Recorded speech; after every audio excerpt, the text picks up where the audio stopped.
오늘 하나님의 말씀은 마가복음 5장 1절부터 20절까지의 말씀, 우리 한 절씩 교독하겠습니다. 예수께서 바다 건너편 거라사인의 지방에 이르러 배에서 나오심에 곧 더러운 귀신 들린 사람이 무덤 사이에서 나와 예수를 만나니라. 그 사람은 무덤 사이에 거처하는데 이제는 아무도 그를 쇠사슬로도 맬 수 없게 되었으니 이는 여러 번 고랑과 쇠사슬에 매었어도 쇠사슬을 끊고 고랑을 깨뜨렸음이로라. 그리하여 아무도 그를 제어할 힘이 없는지라. 밤낮 무덤 사이에서나 산에서나 늘 소리 지르며 돌로 자기의 몸을 해치고 있었더라. 그가 멀리서 예수를 보고 달려와 절하며 큰 소리로 부르짖어 이르되 지극히 높으신 하나님의 아들 예수여, 나와 당신이 무슨 상관이 있나이까? 원하건대 하나님 앞에 맹세하고 나를 괴롭히지 마옵소서 하니, 이는 예수께서 이미 그에게 이르시기를 더러운 귀신아 그 사람에게서 나오라 하셨습니다. 이에 물으시되 내 이름이 무엇이냐? 이르되 내 이름은 군대니 우리가 많음이니이다 하고 자기를 그 지방에서 내보내지 마시기를 간구하더니 마침 거기 돼지의 큰 떼가 산 곁에서 먹고 있는지라. 이에 간구하여 이르되 우리를 돼지에게로 보내어 들어가게 하소서 하니, 허락하신대 더러운 귀신들이 나와서 돼지에게로 들어가매 거의 2,000마리 되는 떼가 바다를 향하여 비탈로 내리달아 바다에서 몰사하거늘 치던 자들이 도망하여 읍내와 여러 마을에 말하니 사람들이 어떻게 되었는지를 보러 와서 예수께 이르러 그 귀신 들렸던 자 곧 군대 귀신 집혔던 자가 옷을 입고 정신이 온전하여 앉은 것을 보고 두려워하더라. 이에 귀신 들렸던 자가 당한 것과 돼지의 일을 본 자들이 그들에게 알림해 그들이 예수께 그 지방에서 떠나시기를 간구하더라. 예수께서 배에 오르실 때에 귀신 들렸던 사람이 함께 있기를 간구하였으나 예수 허락하지 아니하시고 그에게 이르시되 집으로 돌아가 주께서 내게 어떻게 큰 일을 행하사 너를 불쌍히 여기신 것을 내 가족에게 알리라 하시니, 그가 가서 예수께서 자기에게로 어떻게 큰 일 행하셨는지를 데가볼리에 전파하니 모든 사람이 놀랍게 여기더라. 아멘. 우린 지난 주일부터 예수님의 권위에 대하여서 묵상하고 있습니다. 예수님의 권세가 얼마나 뛰어나고 강력한지 자연까지도 순종하더라는 거죠. 우리는 큰 풍랑을 만난 사건을 통하여서 그 점을 확인하였습니다. 오늘 설교의 핵심도 이와 동일합니다. 예수님의 권위, 예수님의 권세가 얼마나 강력한가라고 하는 사실이죠. 특별히 예수님과 제자들은 어떤 영적인 존재를 만납니다. 그 사건을 통하여서 예수님의 권세가 탁월하심을 발견하게 됩니다. 그리고 그 위대한 경험을 한 사람들이 어떠한 반응을 보이는지를 또한 살펴볼 것입니다. 오늘 말씀을 보니까요, 큰 풍랑을 뚫고 갈릴리 바다를 건넌 이후에 있었던 일입니다. 가버나움에서부터 출발한 배가 지금 거라사라고 하는 지역에 도착을 했습니다. 예수님과 제자들이 배에서 내리자마자 어떠한 광인이 예수님께로 다가옵니다. 보니까 귀신 들린 사람이다, 더러운 귀신 들린 사람이다 라고 말해요. 그런데 이 사람은요, 지금껏 만났던 사람과는 좀 많이 다릅니다. 난폭하고 힘이 얼마나 센지 고랑, 쇠사슬 그런 것으로 결박을 해도 아무런 소용이 없었어요. 아무도 그를 제어할 수가 없었습니다. 게다가 그가 살고 있는 곳은 무덤이었어요. 고함도 지르고 지금 옷도 입지 않고 돌로 자기의 몸을 해치고 있으니 그 모습이 참으로 이제 흉측합니다. 그런데 이상한 일이 벌어졌어요. 그 아무도 제어할 수 없는 그 광인이 멀리서 예수님을 보자 예수님께 달려와서 절을 하는 거죠. 그러면서 하는 말이 자신을 괴롭게 하지 마십시오라고 하는 겁니다. 왜냐하면 예수님께서 더러운 귀신에게 명령하셨어요. 그 사람에게서 나오라라고 말입니다. 그런데 더 이해할 수 없는 일이 벌어집니다. 보통 예수님이 명령하시면 즉각적으로 귀신이 나오는데 이 더러운 귀신은 지금 예수님과 거래를 하고 있어요. 어떤 것이었냐면 이 지방에서 쫓아내지 마옵소서라고 하는 거래를 했죠. 오히려 저 멀리에 있는 돼지떼들에게 들어갈 수 있도록 해달라라고 이렇게 말했습니다. 그런데 더 알 수 없는 것은 예수님께서 그 귀신의 요청을 들어주셨습니다. 그러자 갑자기 귀신 들린 그 돼지떼들이 이 산 비탈길이죠. 갈릴리 호수가 이렇게 있으면은 갈릴리 호수는 비탈길로 이렇게 분지처럼 되어 있거든요. 그 절벽에서부터 돼지떼들이 떨어져 내려가서 바다에 몰싸고 말았습니다. 이것을 보고 제일 놀란 사람들은 그 돼지떼들을 쳤던, 기르던 사람들이었어요. 그리고 그들은 마을로 들어가서 이 사실을 알립니다. 마을 사람들이 달려왔고 믿을 수 없는 광경을 목격합니다. 얼마 전까지만 해도 미쳐 날뛰던 광인이었는데 지금 제정신이 돌아온 거죠. 그 모습을 본 사람들이 예수님을 두려워합니다. 그러나 또 말도 안 되는 일이 벌어집니다. 바로 예수님께 말씀드리는 거죠. 우리의 지역에서 떠나달라라는 요청입니다. 반전의 반전. 반전의 반전을 거듭하는 그러한 내용들이 오늘 말씀에 담겨져 있습니다. 그러나 이 광인만큼은 달랐습니다. 주님, 제가 주님과 함께 있겠습니다. 그러자 또 알 수 없는 일이 벌어졌어요. 예수님께서 그 요청을 거절하시죠. 아니, 귀신의 요청도 수락하시고 또 마을 사람들의 요청도 들어주셨는데 그 치유받았던 그 사람의 요청, 예수님을 따르겠습니다라고 하는 그 말은 거절하십니다. 오히려 집으로 돌아가라. 자신이 겪은 그 큰 일을 가족들에게 알리라라고 이렇게 얘기를 했습니다. 오늘 말씀을 통하여서 저는 두 가지의 교리를 말씀드리고자 하는데요. 첫 번째로는 광인의 그 비참함을 통하여서, 그 광인의 비참한 상태를 통하여서 우리는 예수님의 위대하심을 발견할 수가 있습니다. 참 광인의 모습은 정말로 비참했죠. 오늘 성경 말씀을 보니까 한 4가지로 구분해서 한번 살펴볼 수 있을 것 같아요. 첫 번째는 무엇이냐면 귀신이 그를 매우 부정하게 만들었다는 것입니다. 자, 우리 한번 2절 말씀을 보죠.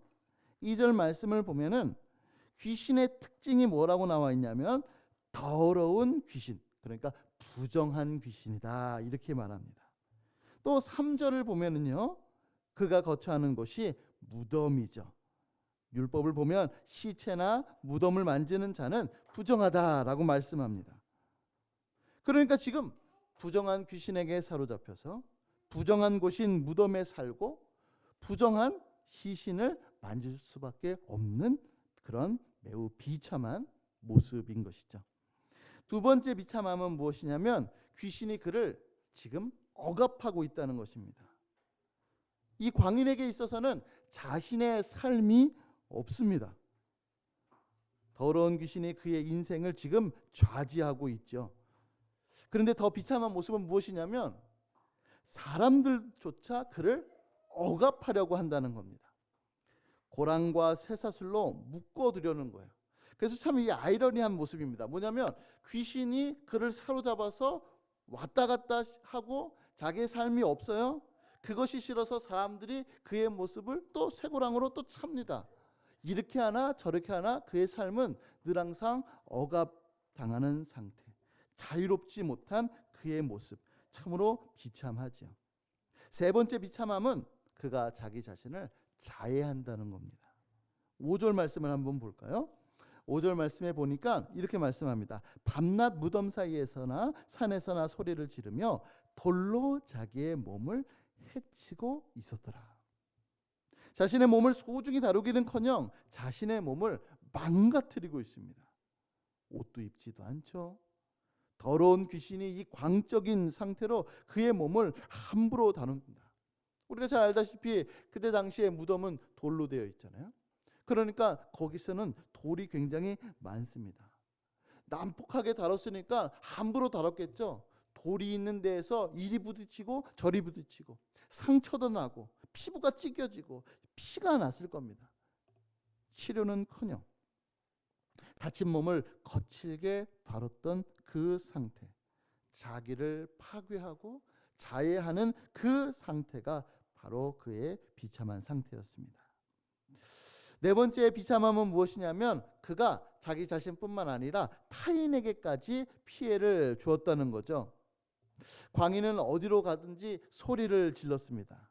그것은 주변 사람들에게 매우 공포스러웠어요. 자, 보십시오. 얼굴이 씻지도 않아요. 치료도 못 받아요.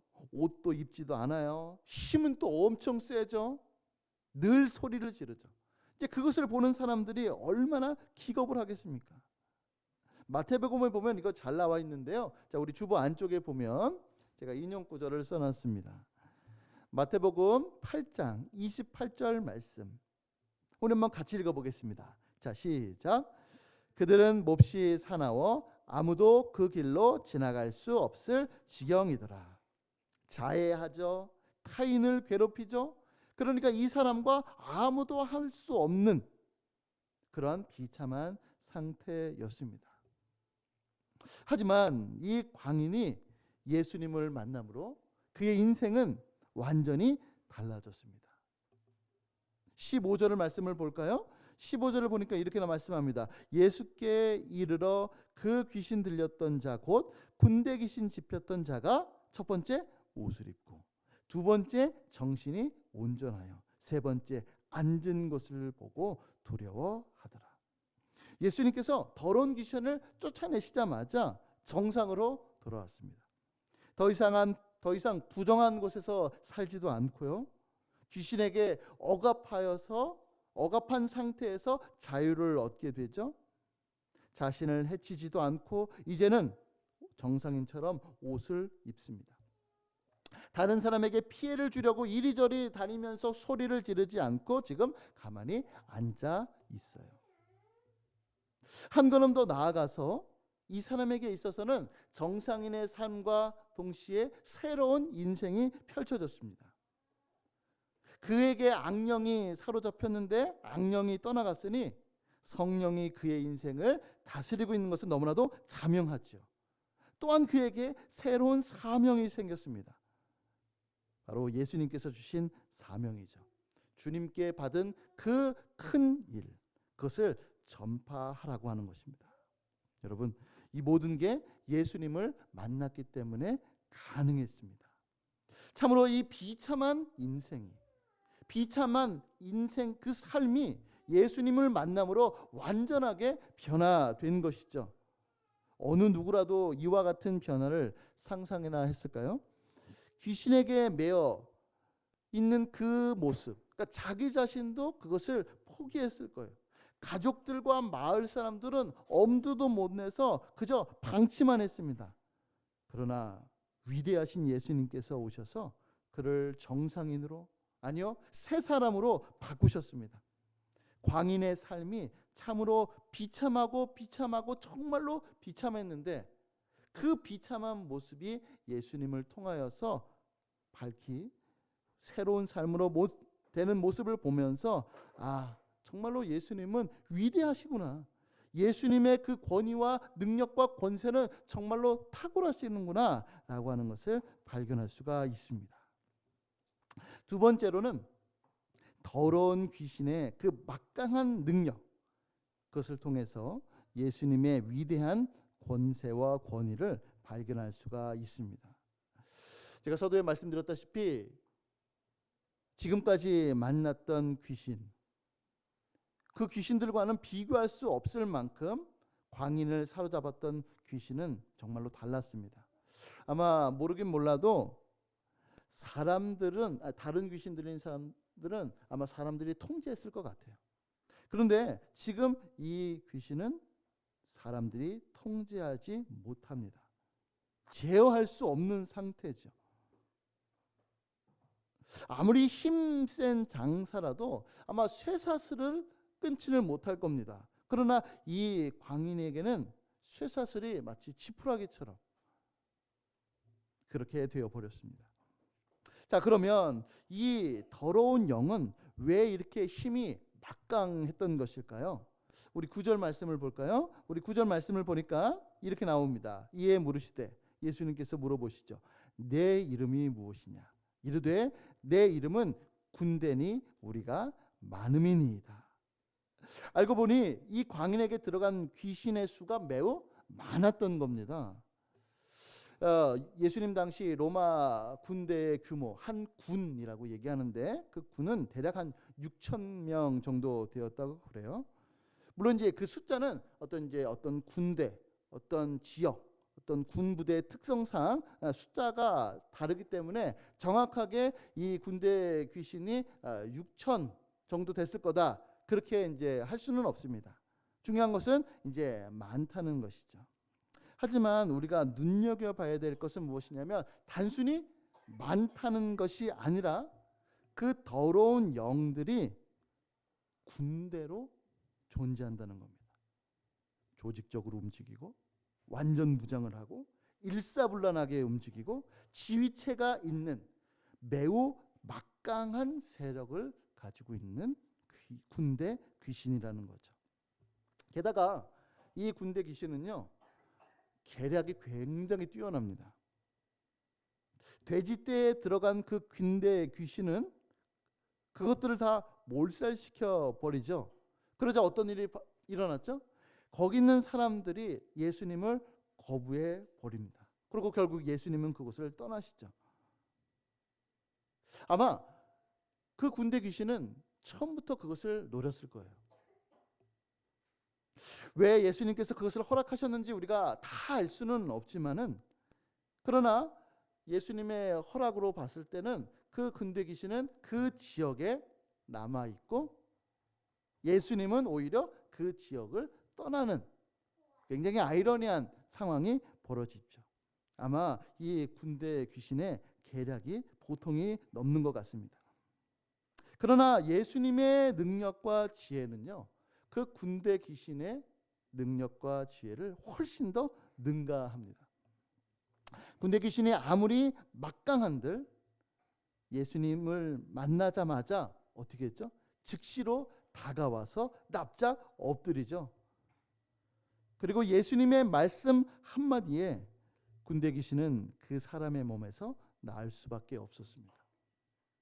2,000마리나 되는 돼지떼를 몰살시킬 수 있는 그 능력, 일순간에 그 마을 사람들을 공포로 몰아넣을 수 있는 그 능력과 지혜, 그러나 예수님 앞에서는 무용지물이었습니다. 막강한 군사력을 자랑한 군대 귀신이었지만 예수님 앞에서는 벌벌 떨 수밖에 없었고, 오히려 지극히 높으신 하나님의 아들 예수님이라고 부르짖을 만큼 그는 예수님 앞에 하찮은 존재에 지나지 않았습니다. 게다가 군대 귀신은 아마 성공했다고 생각했을 거예요. 내가 예수님을 쫓아냈다, 이 지역에서 예수님을 몰아냈다라고 착각했을 것입니다. 얼핏 보면은 성공한 듯 보여요. 그러나 예수님의 지혜는 그 군대 귀신보다 한 수 위죠. 한 수가 뭡니까? 훨씬 더 지혜롭습니다. 왜 그럴까요? 자, 우리 한번 성경을 볼까요? 18절부터 20절까지의 말씀입니다. 제가 한번 읽어볼게요.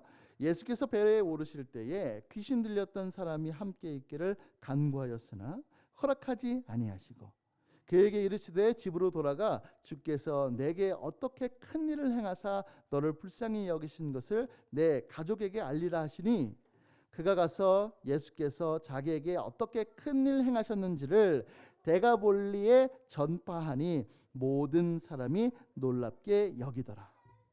여러분, 그 데가볼리라고 하는 이 단어는 이제 라틴어인데 앞에 나와 있는 데가는 숫자 열을 의미합니다. 그리고 볼리는 폴리스, 도시라는 의미죠. 그러니까 10개의 도시가 있는 그 지역을 데가볼리라고 얘기하고, 그 데가볼리라고 하는 지역에 거라사라고 하는 지역이 있는 것입니다. 군대 귀신은 예수님을 쫓아내면 된다라고 생각했겠죠. 예수님만 없으면 된다라고 생각했을 것입니다. 그러나 예수님은 군대 귀신의 계책대로 당한 것처럼 보이지만 오히려 예수님은 위대한 전도자 한 명을 거기에 심으셨습니다. 눈여겨볼 점이 뭐냐면 20절에 보니까 데가볼리에 전파하였다라고 하는, 이 전파하다라고 하는 이 단어예요. 자, 이 단어는요, 초기에 예수님께서 하나님 나라의 복음을 전파하셨다라고 하는 그 전파랑 똑같은 단어입니다. 그러니까 이 마가복음의 기자, 이 마가는 의도적으로 같은 단어를 쓰는 거예요. 그러니까 예수님께서 전하시는 그 복음, 그 전파나 이 이방인이 전하는 복음의 그 전파나 같은 성질의 것이다 라고 하는 것을 가르쳐 주는 것이죠. 군대 귀신은 참으로 힘이 막강했고 지혜로웠고 공포스러운 존재였지만 예수님에게는 아무것도 아닌, 예수님의 권위와 권세는 그것보다도 훨씬 더 위대하고 있다는 것을 우리는 알 수가 있습니다.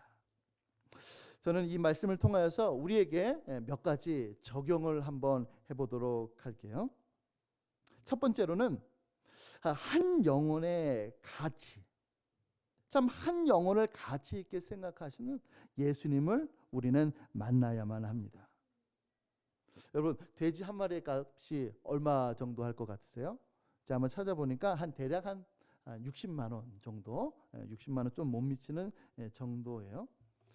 그러니까 이제 오늘날로 하면은 2천 마리 정도 되니까 한 12억, 11억, 12억 정도 되는 어마어마한 숫자죠. 그러니까 지금 한 영혼을 구하시기 위해 주님께서는 12억이라고 하는 돈을 지불하셨습니다. 사실 군대 귀신이 돼지떼로 들어간 것은 예수님의 허락 때문이었어요. 우리는 그 점을 놓쳐서는 안 됩니다. 단순히 우연도 아니고 예수님께서 분명히 의도적으로 그것을 말씀하신 거예요. 아마 오늘날 동물보호협회가 있었다면 아마 그랬을 거예요. 야, 이게 말이 되냐? 아니, 한 사람 살리자고 돼지떼 2,000마리를 희생시키는 것이 말이 되냐라고 하는 비난을 했을 수도 있습니다. 그러나 예수님은요, 한 영혼을 살리시기 위하여 그 수많은 돼지떼, 수많은 돈을 지불하셨습니다. 왜냐하면 그것들보다 한 영혼이 비교할 수 없을 만큼 가치가 있기 때문이죠. 여러분, 우리가 받은 구원 역시 이와 동일합니다. 나 같은 죄인 하나 살리시려고 사탄에게 종노릇하며 한평생 죽기를 무서워하며 벌벌 떨고 있는 나를 살리시고자 돼지 2,000마리나 되는 그것과 비교할 수 없을 만큼 보배롭고 존귀한 그 예수님, 그 지극히 높으신 하나님의 아들이신 예수님을 희생시키실 만큼, 그의 피값을 지불하실 만큼 그것을 통하여서 우리를 구원하셨습니다. 왜죠? 그만큼 소중하기 때문입니다. 이렇게 보면은 우리는 예수님의 그 피값이 얼마만큼 큰지를 잘 몰랐던 것 같아요. 돼지 2,000마리, 11억, 12억, 한 사람을 살리고자 그걸 지불한다고? 야, 근데 그거보다 훨씬 더 무한한 가치를 지니신 그 예수님의 희생으로 우리는 구원을 받았습니다. 한 영혼을 가치 있게 여기시는 그 예수님, 우리가 만나야 되는 주님이시죠.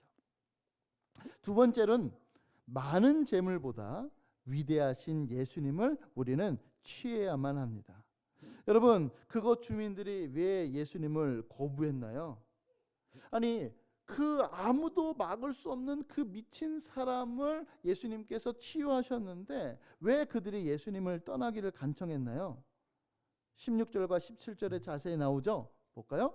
이에 귀신 들렸던 자가 당한 것과 그 뒤가 힌트입니다. 돼지의 일을 본 자들이 그들에게 알림해 그들이 예수께 그 지방에서 떠나기를 간구하였더라. 쉽게 말하면 돈 때문이었습니다. 돈 때문이었어요. 그들은 이렇게 말했어야만 했습니다. 주님, 우리가 받은 교훈은 우리가 입은 이 손실에 비하면 아무것도 아닙니다. 인간의 가치가 물질의 가치보다 훨씬 더 높습니다. 라고 하는 것을 깨달았습니다. 라고 이렇게 말했어야 했죠. 아니면 수많은 병자들, 수많은 귀신 들린 사람들을 데리고 와서 주님 고쳐주십시오. 라고 했어야만 했습니다. 그러나 그들은 그렇게 하는 대신 예수님을 밀어냈죠. 거부했습니다. 왜죠? 예수님이 계셨다간 더 큰 손해, 물질적인 손해를 볼 것이라고 생각했기 때문입니다. 여러분, 우리는 정말로 간과해서는 안 됩니다. 물질은요, 정말로 강력합니다. 이 만몬 숭배는 쉽게 떨칠 수 없는 유혹이에요. 그래서 예수님께서 뭐라고 하셨죠? 물질과 하나님을 겸하여 섬길 수 없다고 하셨습니다. 우리가 잘 알고 있는 부자 청년. 그 많은 돈은 예수님을 받아들이기에는 큰 걸림돌입니다. 돈을 사랑함이 일만하게 뿌리죠.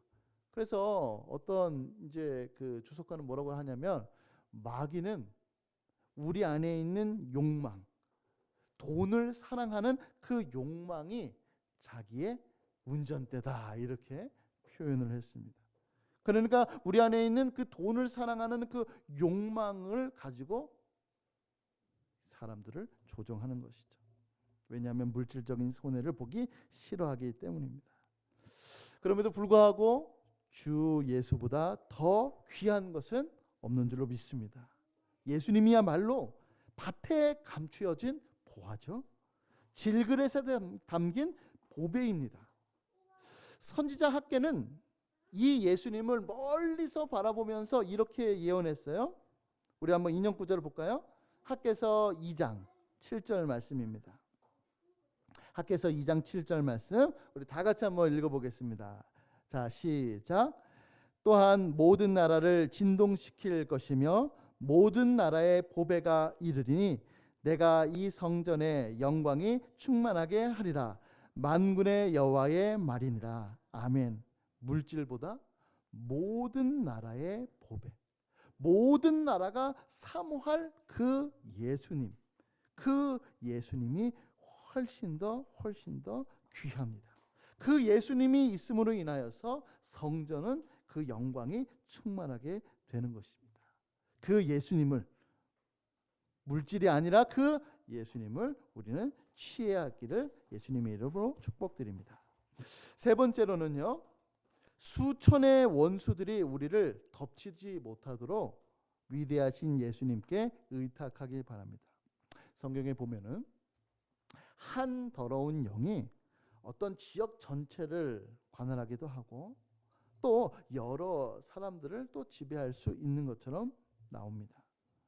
그러나 반대로 오늘 이 본문 말씀처럼 수많은 악한 영들이 한 사람을 공격할 수도 있습니다. 마치 거라사의 광인처럼 말이죠. 수천의 귀신에게 사로잡혀 비참한 인생을 살 수밖에 없었습니다. 그러므로 우리가 경계해야 될 것은 무엇이냐면 셀 수 없는 무리의 원수들이 우리를 덮칠 수도 있다는 겁니다. 감당하지 못할 일들이 연속적으로 터질 수 있죠. 누구처럼요? 욥처럼. 마귀가 수많은 졸개들을 데리고 우리들을 보냅니다. 부정적인 생각, 안 좋은 감정들을 막 수없이 상산해 내게도 만들 수 있어요. 이런 공격들을 받다 보면은 우리는 속수무책으로 당할 수밖에 없습니다. 아무리 경건한 사람이라 할지라도 그것에 노출되면 아마 당할 수 없을 거예요. 우리가 기억해야 될 것은 첫사람 아담도, 죄가 없는 아담도 마귀에게 넘어갔다는 사실입니다. 이것을 우리는 꼭 기억해야만 합니다. 그래야 우리가 자만하지 않을 수 있기 때문이죠. 늘 항상 경계할 수 있기 때문입니다. 그럼에도 불구하고 우리 주 예수님이 계시면 아무런 문제가 될 수 없죠. 왜냐하면 예수님의 능력이 그 수천의 악한 영들보다 강하기 때문이고, 예수님의 지혜가 수많은 그 악령들이 합친 지혜보다 훨씬 더 탁월하기 때문입니다. 에베소서 6장 10절부터 11절을 말씀은 이렇게 말씀하고 있습니다. 자, 이 말씀도 한번 같이 읽어보겠습니다. 시작. 끝으로 너희가 주 안에서와 그 힘의 능력으로 강건하여 지고 마귀의 간계를 능히 대적하기 위하여 하나님의 전신갑주를 입으라. 아멘. 그러므로 늘 위대한 권세가 있으신 그 예수님을 의지하며 나아가시기 바랍니다. 우리 주님께서 승리를 허락하실 줄로 믿습니다. 자, 마지막 네 번째로 말씀을 드릴게요. 우리에게 큰 일을 행하신 위대하신 예수님을 우리는 전파해야만 합니다. 여러분, 예수님께서 행하신 기적은 모두 다 위대한 기적입니다. 그러나 이 거라사의 광인에게 행하신 기적은 매우 큰 기적이었습니다. 그래서 이 큰 기적을 경험한 광인에게는 예수님께서 특별한 사명을 주셨습니다. 19절과 20절 한번 다시 볼까요? 그에게 이르시되 집으로 돌아가 주께서 내게 어떻게 큰 일을 행하사 너를 불쌍히 여기신 것을 내 가족에게 알리라 하시니, 그가 가서 예수께서 자기에게 어떻게 큰 일 행하셨는지를 데가볼리에 전파하니 모든 사람이 놀랍게 여기더라. 이 말씀을 토대로 해서 우리는 이렇게 정리할 수가 있습니다. 첫 번째로는 우리가 먼저 전해야 될 것은 바로 내게 일어난 큰 일, 오늘날로 얘기하면 간증을 하는 겁니다. 간증.